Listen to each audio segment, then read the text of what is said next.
বছর তিনেক আগেও চীনা সেনাবাহিনীর কাছে 58,000 বর্গ কিলোমিটার জমি হারিয়েছে দেশটি। স্বাধীনতার পর এত বড় দখলের মুখে কখনোই পড়তে হয়নি দেশটিকে। China has taken away people's land in the area and this has triggered clearly a massive political slugfest. মোদির বিজেপি সরকার অবশ্য ভারতের ভূমি দখলের বিষয়টি প্রথমে স্বীকার করেনি, যদিও পরে তারা মাত্র 38,000 বর্গ কিলোমিটার জমি দখলের বিষয়টি স্বীকার করেছিল।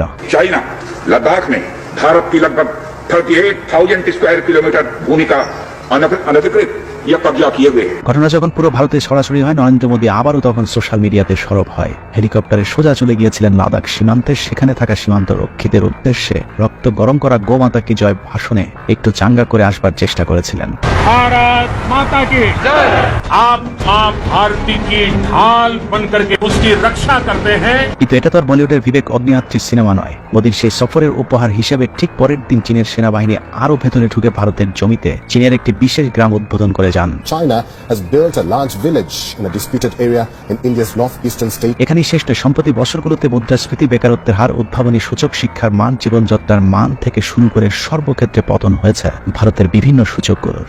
এখনো দেশের বিস্তৃত একটি অংশের মানুষের খোলা আকাশের নিচে মলত্যাগ করতে হয়, তারপরেও তারা মোদিতেই খুশি। हमारे पास लैट्रिन घर में नहीं है, हमारे पास सीवर व्यवस्था नहीं है, अगर संत चाह लेगा तो सब हो जाता है। মোদির আকাশচুম্বী জনপ্রিয়তায় কেউ কেউ তাকে ভগবান বলেও সম্বোধন করতে শুরু করেছে। हमारे माननीय प्रधानमंत्री जो खुद भगवान स्वरूप है, मोदी राम और अमित शाह वो भगवान है हमारे, हम उनकी पूजा करते हैं। সবশেষ লোকসভা নির্বাচনে এরকমই জয় জয়কার ছিল মোদিময় ভারতীয় গণমাধ্যম, কিন্তু যেমনটা বলা হচ্ছিল ঠিক তেমন ফল পায়নি নরেন্দ্র মোদীর বিজেপি। আগেরবার একক সংখ্যাগরিষ্ঠতা পেলেও এবার শরিকদের নিয়ে গঠন করতে হয়েছে কোয়ালিশন সরকার। যদিও নির্বাচনের আগে 400 আসন পাবার স্বপ্ন নিয়ে নির্বাচনে টেনে চড়েছিল নরেন্দ্র মোদীর বিজেপি। हमारे पास 400 सीट थी, 360 के करीब जीत करके आए। গেল 10 বছরে মোদীর সবচেয়ে বড় ট্রাম্প কার্ড ছিল ধর্মীয় বিভাজন। সেই কার্ডও এবার কাজে লাগেনি। ভারতের মানুষ বুঝতে শুরু করেছে ধর্ম ব্যবসার ফাঁদে পা দিয়ে মোদীকে বারবার ক্ষমতায় আনলেও সাধারণ মানুষ আসলে কিছুই পায়নি। जितना पैसा नरेंद्र मोदी जी ने इनको दिया है ना, उतना ही पैसा हम हिंदुस्तान के गरीब लोगों को देने जा रहे हैं। महालक्ष्मी योजना, पहली नौकरी पक्की योजना, इन योजनाओं के माध्यम से करोड़ों लाखपति बने। খোদ মোদীর সবচেয়ে বড় ধর্মীয় কার্ড বাবরি মসজিদে নির্ধারিত জায়গায় রাম মন্দির তৈরি করেও কাজ হয়নি।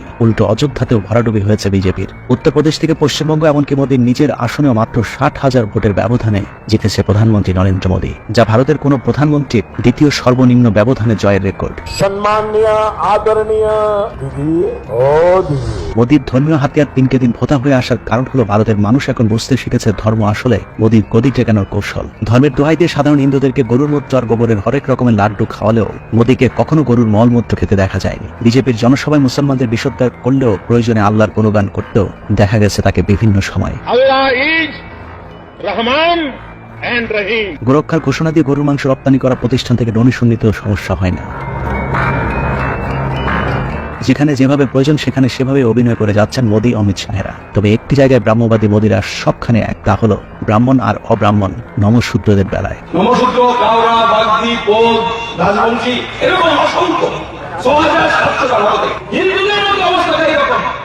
কারা করেছে? উচ্চ বর্ণ হিন্দুরা।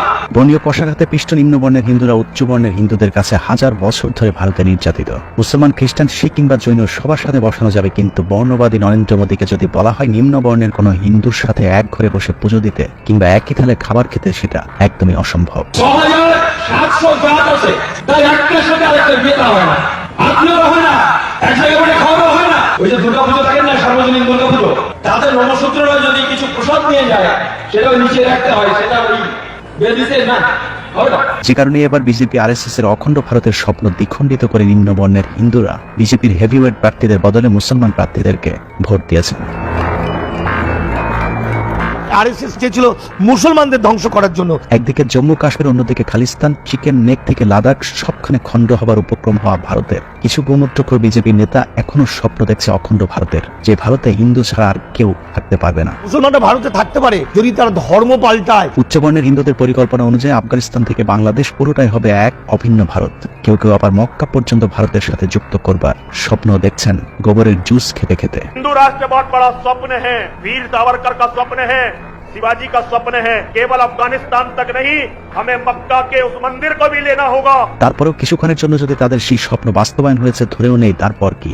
এই প্রশ্নেই বিভক্ত হয়েছে ভারতের হিন্দুরা। সবাই যদি হিন্দু হয়ে যায় তাহলে কি সবাই সমান অধিকার পাবে? না, সব হিন্দুদের নিয়ে গড়া হিন্দুদের স্বপ্নের অখণ্ড ভারতেও থাকবে দুটো শ্রেণী, একটি ব্রাহ্মণ অন্যটা নমশূদ্র, একটি আর্য অন্যটি অনার্য, একদল শাসক অন্য দল শোষিত, একদল প্রভু আর আরেক দল ভৃত্যের মতো। কেমন প্রভু সেটাও একটু বিশ্লেষণের দাবি রাখে, কারণ আমরা যাকে প্রভু বলে ডাকি সেই প্রভু আর এই প্রভুর মাঝে রয়েছে আকাশ পাতাল পার্থক্য। ব্রাহ্মণ নামের প্রভুরা হবেন সমাজের উঁচু শ্রেণী, শুধুমাত্র তাদের থাকবে বিদ্যা অর্জনের স্বাধীনতা, অন্যরা সাধারণ শিক্ষা তো দূরের কথা নিজেদের ধর্মীয় গ্রন্থ ছুঁয়ে দেখতে পারবে না। সংস্কৃত ভাষায় লেখাপড়া করলে বা সংস্কৃত ভাষায় বললে শূদ্রদের জিভ কাটা হতো, চোখ উপড়ে ফেলা হতো। নমশূদ্রদের অপরাধ হলো যে আমরা শুধু সামাজিক মর্যাদা চাই, উচ্চবর্ণ হিন্দু দিতে চাই না। এই বৈশ্য দাবি কেন করলো? তার জন্য উচ্চবর্ণ হিন্দুরা একটা পর্যায়কাল জুড়ে তারা গোয়ালাদের কাছ থেকে দুধ খেতে চাইতো না। একমাত্র ব্রাহ্মণদেরই থাকবে ভগবানের প্রার্থনা করবার অধিকার, কারণ ভগবান ও ব্রাহ্মণ ছাড়া অন্য কারো উপাসনা গ্রহণ করেন না। নমশূদ্ররা পৃথিবীতে এসেছেন শুধুমাত্র ব্রাহ্মণদের সেবা করবার জন্য, সারাদিন কাজ করবে কিন্তু তাদের সম্পদ অর্জনের কোনো অধিকার থাকবে না। শূদ্ররা যদি কখনো কোনো কারণে কোনো ধন সঞ্চয় করে থাকেন, তবে সে ধন ব্রাহ্মণরা যে কোনো সময় তার কাছ থেকে কেড়ে নিতে পারেন। এখানেই শেষ নয়, নমশূদ্রদের কেউ কোনো নারীকে বিয়ে করতে চাইলে ওই নারীকে প্রথমে ব্রাহ্মণের কাছে রেখে আসতে হবে। ব্রাহ্মণের কাছে পবিত্র হবার পর ব্রাহ্মণ যদি খুশি হন তাহলে তাকে রেখেও দিতে পারবেন, আবার চাইলে নমশূদ্রের কাছে ফেরত দিতে পারবেন। বেদের মুনি ঋষিরা কন্যাকে পর্যন্ত বিয়ে করতেন।